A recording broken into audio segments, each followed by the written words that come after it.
attorney. If you want to see Fried, do a half-day family court trial with an interpreter and your client who has the contractions right before the case starts. So if I look fried, I apologize. That's part of the job. We need some change at the county level. Definitely at the state level, but we also need changes at the county level. We need to protect our children, first and foremost, above anything. When I came to this state, I came straight out of law school. I went to Virginia City with board sidewalks. I was the only deputy DA up there. And then I went to the Attorney General's office, where all I did was crimes against women, sex crimes, domestic violence crimes.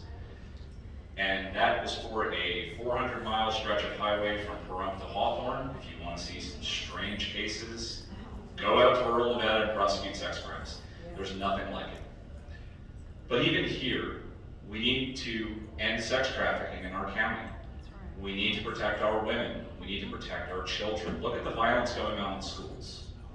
Look at the way that things are handled in our school system. Where is the juvenile justice system stopping some of these things? We need to protect our teachers. These are all things that should be at the top of everyone's mind when they go into the ballot box. And I get it, it's a down ballot race. You don't hear a lot about the district attorney's race.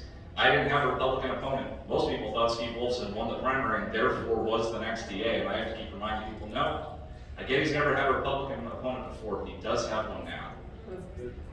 And I encourage you to look, again, at the judicial candidates. We have fantastic women here who would make great judges, who would make great changes. And we need those conservative values to be brought back to the judicial system.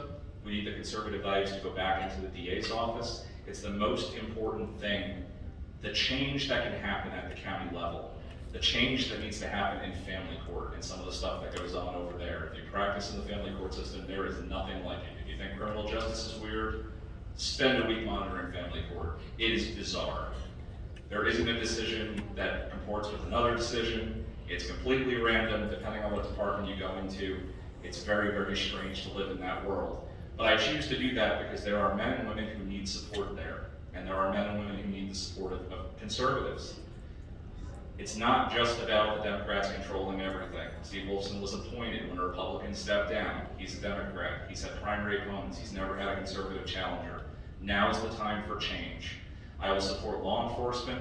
I will support being tough on crime, not decriminalizing even minor offenses that hurt our businesses and hurt everyone in this community who owns a business. And we will protect our women. We will protect our children. Thank you very much.